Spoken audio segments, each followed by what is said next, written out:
నా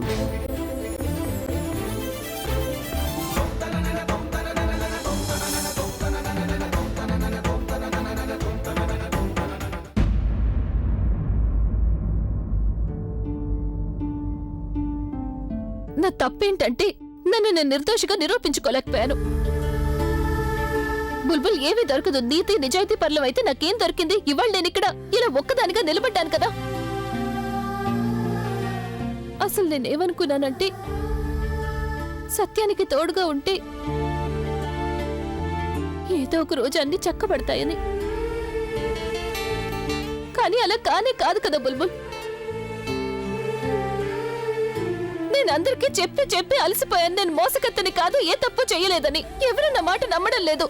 నేనిక ఏమి పట్టించుకోను. ఎవరు నా మాట నమ్మినా నమ్మకపోయినా పర్వాలేదు. జరిగింది చాలు.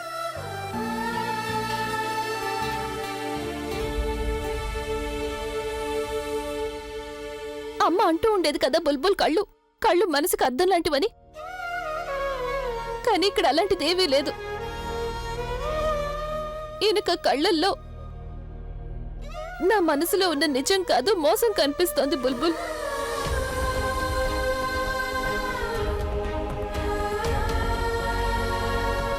ఎలాంటి మోసం అంటే దాన్ని దూరం చేయాలంటే నా దగ్గర ఎటువంటి ప్రూఫ్ లేదు.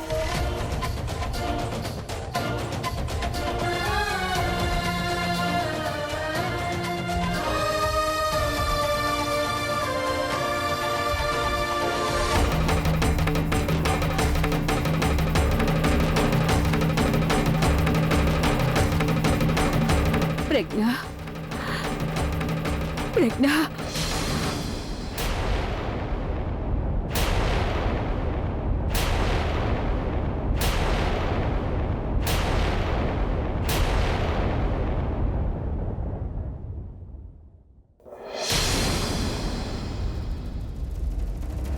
నానమ్మ నానమ్మ నానమ్మ నానమ్మ నానమ్మ వచ్చేసిందా? వచ్చేసిందా? బయటికి నుంచి పడిపోయి ఉంటే ప్రజ్ఞతో నేను ప్రజ్ఞ నా తల్లి ప్రజ్ఞ నేను లోపలికి పద నానమ్మ, లోపలికి పద పద లోపలికి.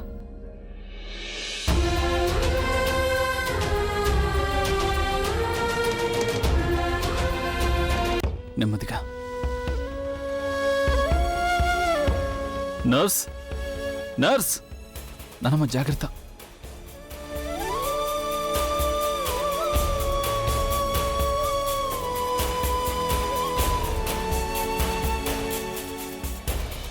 నని నని మీరు నానమ్మని జాగ్రత్తగా చూసుకోలేరా? ఏంటి ఏంటి ఏమైంది బాబు? కనీసం మీకు తెలియలేదా?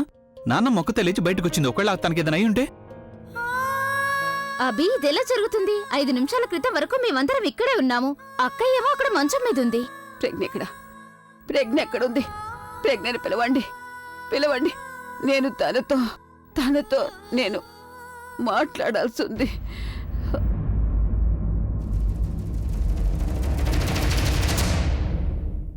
ఇటెక్కడికి వెళ్తున్నావు మేడం? నిజాన్ని చూశాక చూపు తగ్గిపోయినట్టుంది నీకు. అందుకే బయటికెళ్లే దారి కనిపించడం లేదు. అరే కొంచెం జాలి చూపించి తన మీద. ఓడిపోవడంతో ఇంకా షాక్ లోనే ఉన్నట్టుంది. అందుకే ఎటు వెళ్లాలో తనకేం అర్థం కావడం లేదు.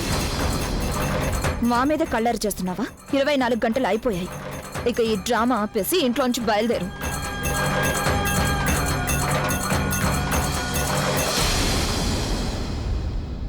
గుమ్మం తలుపు అట్టుంది.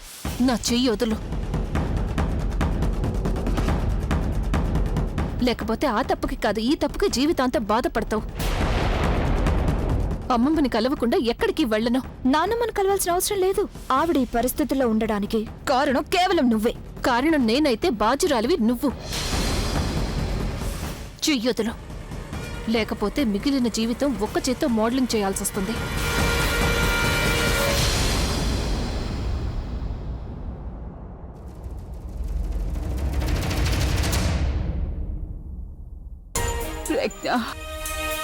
నానమ్మ ప్లీజ్ నువ్వేం మాట్లాడకు. నానమ్మ నువ్వు పడుకో. నానమ్మ మళ్ళీ స్ట్రెస్ అవుతే మళ్ళీ స్పృహ కోల్పోతావు. ఏమీ కాదు. ప్రజ్ఞ నన్ను చూడటానికి ఎందుకు రాలేదు? తను వస్తుంటుంది నానమ్మ. ఎవరైనా వెళ్ళి ప్రజ్ఞని.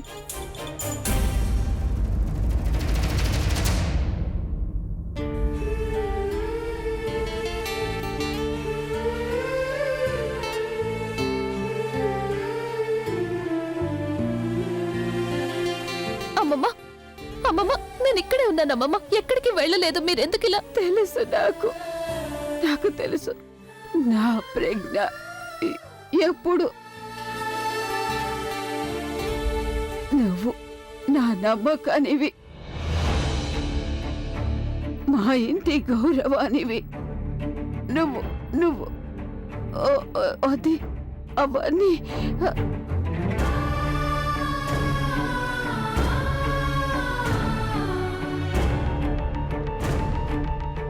ఎక్స్క్యూజ్ మీ, ప్లీజ్ మీరు ఇంకేం మాట్లాడకండి. మీరు చాలా వీక్గా ఉన్నారు. నానమ్మ ప్లీజ్ నువ్వేం మాట్లాడుకో. 2 రోజుల తర్వాత ఇవాళే నీకు స్పృహ వచ్చింది. నువ్వు మళ్ళీ స్ట్రెస్ తీసుకుంటే స్పృహ కోల్పోతావు. నానమ్మ ప్లీజ్ నా కోసం. ప్రజ్ఞ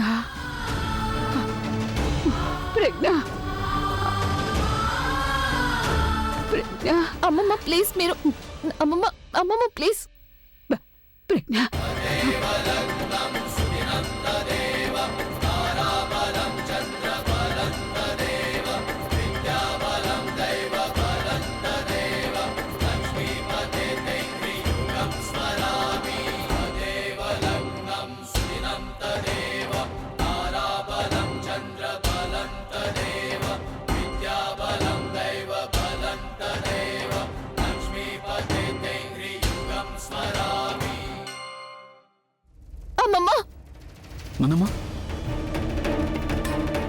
నానమ్మ అమ్మమ్మ ఏమైంది? నానమ్మ ఏమైంది?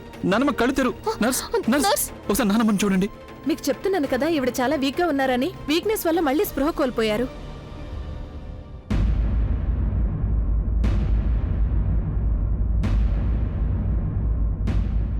నర్స్ ఏమైంది నానమ్మకి? తను బానే ఉన్నారా? ఆవిడ పడుకోనివ్వండి. కేవలం స్ట్రెస్ వల్లే.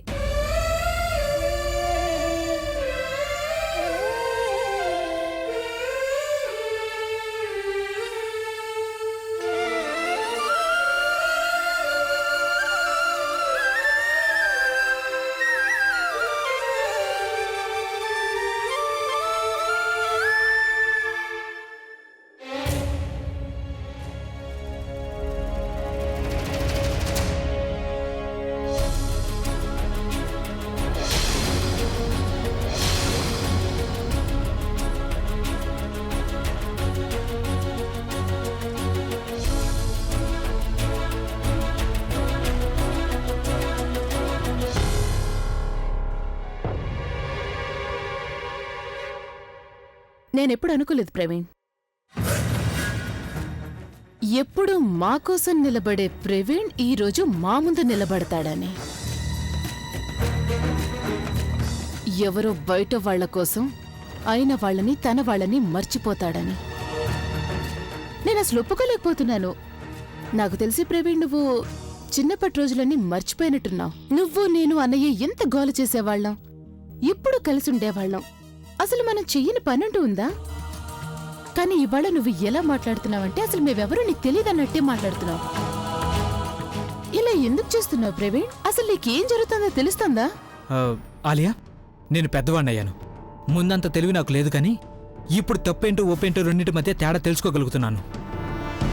యూనో ఆలియా, నాకింతవరకు నువ్వేంటో అర్థం కాలేదు. ఏ అమ్మాయి అయితే నన్ను ప్రేమించిందని, నన్ను పెళ్లి చేసుకోవాలని ప్రజ్ఞ వద్దని ఈ ఇంటికి కోడల్ని చేసిందో, ఇప్పుడు ఆ అమ్మాయే తన ఇంట్లోంచి పంపించడానికి ఇంత దిగజారుతుందా? అసలు నన్ను తప్పు అనే ముందు నువ్వెంత తప్పు చేసావో చూసుకోవాలియా. నువ్వు అర్థం చేసుకోవడం లేదు ప్రవీణ్. మనసు స్నేహం గురించి మాట్లాడుకునేటప్పుడు మనిషి తప్పుల్ని తెలుసుకోలేకుండా పోతాడు. నువ్వు మర్చిపోయావా చిన్నప్పుడు ఎన్ని తప్పుడు పనులు చేసేవాళ్ళం? మనం ఐస్ క్రీమ్ తీసేసుకుని డబ్బులు ఇవ్వకుండా పారిపోయేవాళ్ళం. స్కూల్ డ్రెస్ల టైంలో మన ఇష్టానికి పార్టీలు చేసుకునేవాళ్ళం. ఇక నువ్వు మర్చిపోయావా నాతో అసలు ఎన్ని తప్పులు చేయించావో? ఒకసారి హోంవర్క్ చేయలేదన్న సాకుతో ఏం చేసావో తెలుసా? ఇంకెవరితోనూ గొడవ పడ్డావన్న సాకుతో ఎన్ని అబద్ధాలు చెప్పించావు? అదంతా సరే, ఇప్పుడు చెప్పు. అప్పుడు నీకోసం అబద్ధం చెప్పినప్పుడు అది కరెక్ట్ కదా, కానీ ఇవాళ నేను నా కోసం అబద్ధం చెప్తే అది తప్పైపోయిందా నీకు? యునో వాట్ ఆలియా, అది చిన్నతనం కాబట్టి. చిన్నతనంలో తెలియని వయసులో చాలా చేశాం, కానీ ఇప్పుడు అన్నీ మారిపోయాయి. Everything has change. ఆఖరికి నువ్వు ఎంత అయ్యావు, కానీ నీలో ఉన్న మండుతనం ఉంది చూడాలియా, అది ఎప్పటికీ మారదు. నేనే చిన్నపిల్లని కాను. Oh really? చిన్నపిల్లవు కాకపోతే ప్రూఫ్ చెయ్యి. వాట్? నీకు చాలా ఇష్టం కదా జనాలతో ప్రూఫ్ చెప్పించడం, సాక్ష్యాలు అడగడం. అయితే నువ్వు ఇది ప్రూఫ్ చెయ్యి నువ్వు చిన్నపిల్లవి కాదని. అలాగే నువ్వు ఇది ప్రూఫ్ చెయ్యి నువ్వు ఒక మెచ్యూర్డ్ మనిషివని, జ్ఞానం ఉన్న మనిషివని. ఎలా చేస్తావు? నేను చెప్తాను. ప్రజ్ఞ వదిన చాలా మంచిదని, తను ఎప్పుడు ఎలాంటి తప్పు చేయదని అభిని కన్విన్స్ చేయి. అలా చేయగలవా?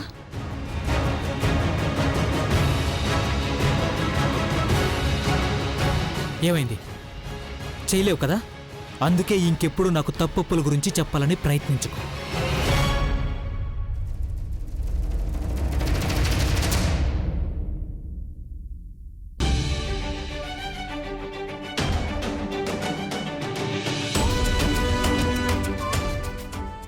అభి నా మాట విను. అభి నేను చెప్పేది విను. నువ్వేం చేస్తున్నావు అసలు? నీకు ప్రజ్ఞావదన గురించి తెలుసు కదా, తను ఏ తప్పు చేయదని. కనీసం కల్లో కూడా చేయలేదు. నిజాన్ని చూడు అభి, కళ్ళు తెరిచి చూడు. ఒకసారి నేను చెప్పేది.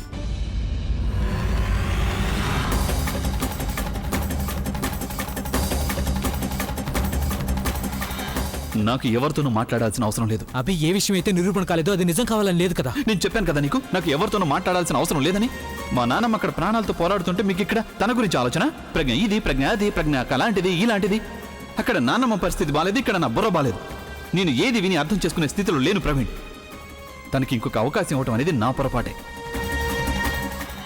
అయినా ఇది నా ఫ్యామిలీ మ్యాటర్ ప్రవీణ్. దీన్ని నేనే సాల్వ్ చేసుకుంటాను. నువ్వు దీని మధ్యలోకి రావద్దు.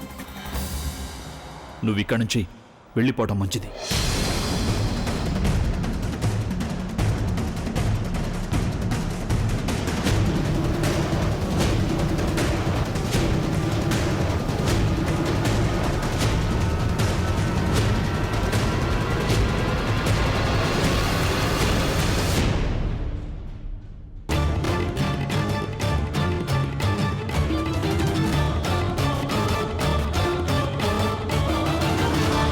అత్తయ్య, ఈ విషయం మీరు నాకెందుకు చెప్పలేదు?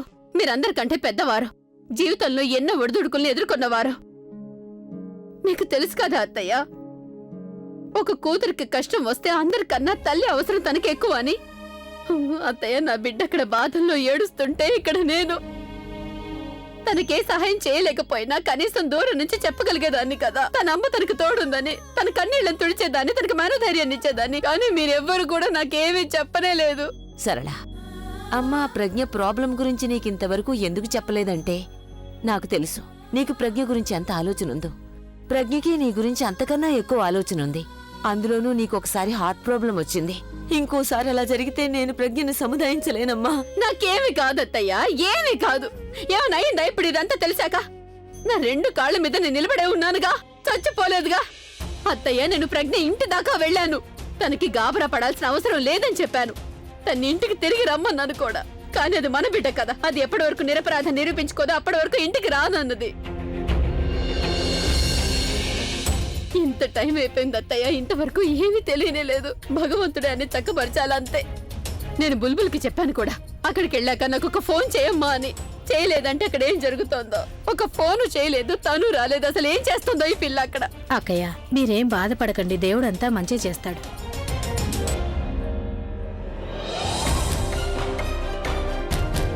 అత్తయ్య, వాళ్ళు వచ్చేసారు. బుల్బుల్, అక్కడంతా బానే ఉందా? ప్రజ్ఞ బానే ఉందా? సాక్ష్యం దొరికిందా? తన అభికి చూపించిందా? మరి వాళ్ళు అక్కడంతా బానే ఉంది కదా? ప్రజ్ఞ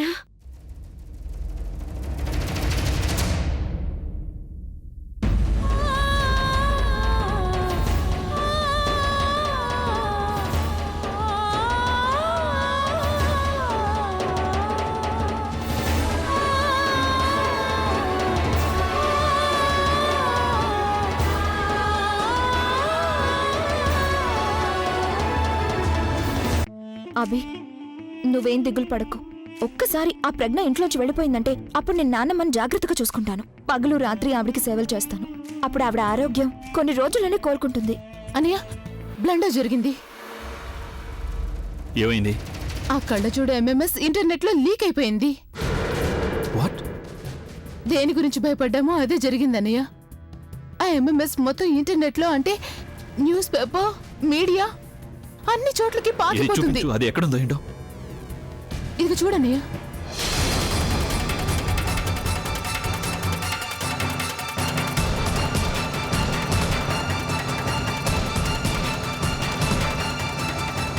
ఐ కాంట్ బిలీవ్ ఈ ఎంఎంఎస్ ఇంటర్నెట్ లో లీక్ అవడం అంటే నీ రెప్యుటేషన్, నీ కెరీర్ అన్నిటి మీద దెబ్బ పడిపోతుందన్నయ్యా. ఇలా మాత్రం ఎవరు అనరు ఇది ప్రజ్ఞ ఎంఎంఎస్ అని. అందరూ ఇదే అంటారుగా, రాక్ స్టార్ అభి భార్య ఎంఎంఎస్ అని. అందరూ మన వెనక ఏమేం మాట్లాడుకుంటారు, ఎందుకైనా మ్యారీడ్ లైఫ్ ఇలా పాడైపోయింది అనుకుంటారు. అసలు ఏం జరిగింది, ఇవిడ ఇలాంటి నిత్యమైన స్టెప్ ఎందుకు తీసుకుంది అనుకుంటారు. అనియా, ఇప్పటిదాకా నిన్ను పొగిడిన వారందరూ ఇక నీ వెనకాల చాలా నీచంగా మాట్లాడుకుంటారు. ఇప్పటిదాకా మీ షోలో చప్పట్లు కొట్టిన వాళ్ళందరూ వాళ్ళు హూటింగ్ చేస్తారు. ఆ ప్రొడ్యూసర్స్ అందరూ నీ షో కోసం నువ్వు అడిగినంత డబ్బిచ్చేవాళ్ళు ఇక మీదట నీ ఫోన్ కూడా లిఫ్ట్ చేయడం మానేస్తారన్నయ్యా. అన్నయ్య, ఇదంతా ఆ కళ్ళ జోడు వల్లే జరిగింది. అంతేకాదన్నయ్య, మన ఫ్యామిలీ పరువు, మన కుటుంబం పేరు మట్టిలో కలిసిపోతుంది ఈవిడ వల్ల. మంచి పేరు సంపాదించడానికి నీకు 7 ఏళ్లు పట్టిందన్నయ్య. ఈ పేరు ప్రతిష్ట సంపాదించుకున్నదంతా ఒక్క చిటికెలో మొత్తం మట్టిలో కలిపేసింది. దీనంతటికీ కారణం ఆ ప్రజ్ఞయే. ఇదే చేసిందే అంతా. ఇంత దిగజారిపోయే పని చేసిందంటే తను నాకు అసలేం అర్థం అన్నయ్య నానమ్మ కనుక స్పృహలోకి వచ్చిందంటే అప్పుడు నానమ్మకి ఎలా చెప్తామన్నయ్య ఇదంతా? మనమందరం భరిస్తున్నాం కానీ అన్నయ్య, నానమ్మ అయితే అలాగే చచ్చిపోతుంది. లేదు, ఓ గాడ్, నాకు అసలేం అర్థం కావడం లేదు. తను ఇలా ఎందుకు చేసింది? ఎందుకు వచ్చింది తను అసలు మన ఇంటికి? అసలు మన విషయంలో ఇదంతా ఎందుకు జరిగింది? ఏం తప్పు చేశామన్నయ్య మనం? ఏం తప్పు చేశాం మనం? అన్నయ్య, ఎలా జరిగింది ఇదంతా? బుల్బుల్, ఎందుకింత ఆలోచిస్తున్నావు? అంతా చక్కబడుతుంది. నా వైపు ఇలా చూడు. మంచి వాళ్ళకి ఎప్పుడూ మంచే జరుగుతుంది. అయినా ప్రజ్ఞ వదిన ఎవరికి చెడు జరగాలని కోరుకోదాలంటప్పుడు తనకి చెడు ఎలా జరుగుతుంది? భగవంతుడు తనకెప్పుడు చెడు బుల్బుల్, ట్రస్ట్ మీ. నా మీద నమ్మకం లేకపోయినా ఆ దేవుడి మీద నమ్మకం ఉంచు. ప్రయత్నం చేస్తున్నాను ప్రవీణ్, కానీ అంత తేలిక కాదు. నువ్వు ప్రజ్ఞ అక్క గురించి ఇప్పుడు తెలుసుకున్నావు, కానీ నాకు చిన్నప్పటి నుంచి తన గురించి తెలుసు. You will not believe her. తను ఎప్పుడు అందరి మంచినే కోరుకుంటుంది, కానీ ఎప్పుడు తనకి చెడు జరుగుతుంది. తప్పు ఎవరో చేస్తే శిక్ష తను అనుభవించాల్సి వస్తుంది. ప్రవీణ్, తను ఎప్పుడైనా సంతోషంగా ఉందంటే దానికి కూడా మూల్యం చెల్లించుకోవాల్సి వస్తుంది. You will not believe this, but this is a fact. ప్రతి సమస్యకి ఒక దారి దొరికిందంటే మిగతా దారులన్నీ మూసుకుపోతున్నాయి. ప్రవీణ్, తనకే ఇలా ఎందుకు జరుగుతుందో తెలుసా? అయినో తను మంచిదే కాదు, చాలా మంచిదే. తనకి మంచితనం ఉంది, కానీ అదృష్టం మాత్రం కలిసి రావడం లేదు ప్రవీణ్.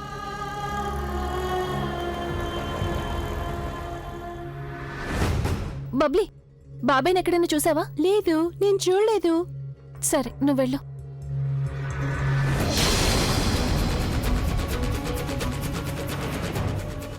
డాక్టర్ గారు,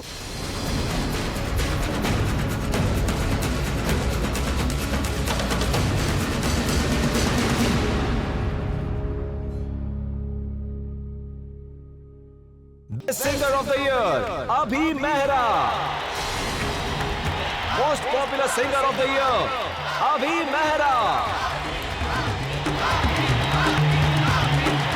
ఈ ఎంఎంఎస్ ఇంటర్నెట్ లో లీక్ అవడం అంటే నీ రెప్యుటేషన్, నీ కెరీర్ అన్నిటి మీద దెబ్బ పడిపోతుందన్నయ్యా. అందరూ మన వెనక ఏమేం మాట్లాడుకుంటారు, ఎందుకైనా మ్యారీడ్ లైఫ్ ఇలా పాడైపోయింది అనుకుంటారు. అసలు ఏం జరిగింది, ఇవిడ ఇలాంటి నిత్యమైన స్టెప్ ఎందుకు తీసుకుంది అనుకుంటారు. రాక్ స్టార్ అభి భార్య ఎంఎంఎస్ చూసారా? Abhi is loser. I just hate him. ఎవరి భార్య ఇంత నీచమైందో, అతని పాటలెంత నీచంగా ఉంటాయో. నేను అతని పాటలు వినను. నేనైతే వాడి మొహం కూడా చూడను. అసలు అతను మాకు ఐడలే కాదు. ఇతని షోస్ బ్యాన్ చేయాల్సిందే.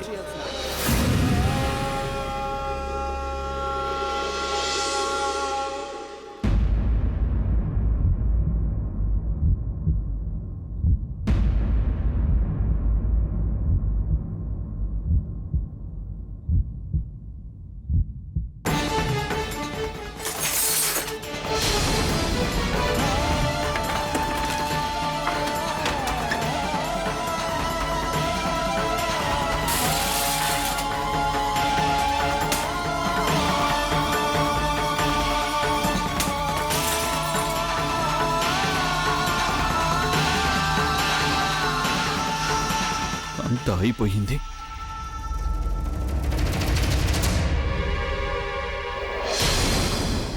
నేను, నా పేరు, నా రెప్యుటేషన్, నా కెరీర్ అభి! మొత్తం. అభి ఏమైంది నీకు? ఇవన్నీ ఎందుకు పగలగొడుతున్నావు? అసలు నా మ్యూజిక్ నా నుంచి దూరం అయ్యే లోపు నేనే స్వయంగా దూరం చేసుకుంటాను. అభి ప్లీజ్ కంట్రోల్ యువర్ సెల్ఫ్. అలా ఏం జరగదు. నా ఫ్యాన్స్ నా పాటలు విననప్పుడు ఇక ఈ సిడీస్ తో పనే ఉంది. Abhi get out. Abhi please control yourself. నా మాట విను. జనం నాపై రాళ్ళు వేస్తారు, తిట్లు తిడతారు. నా మొహం కూడా ఎవరు చూడరు. తను ఈ మాటలన్నీ నా చెవులో రింగుమంటున్నాయి. నా తల పగిలిపోతుంది. లేదభి. అభి ఏం చేస్తున్నావు అభి? నా తల పగిలిపోతుంది. Stop it. ఆ వీడియో నెట్ లో లీక్ అవ్వలేదు.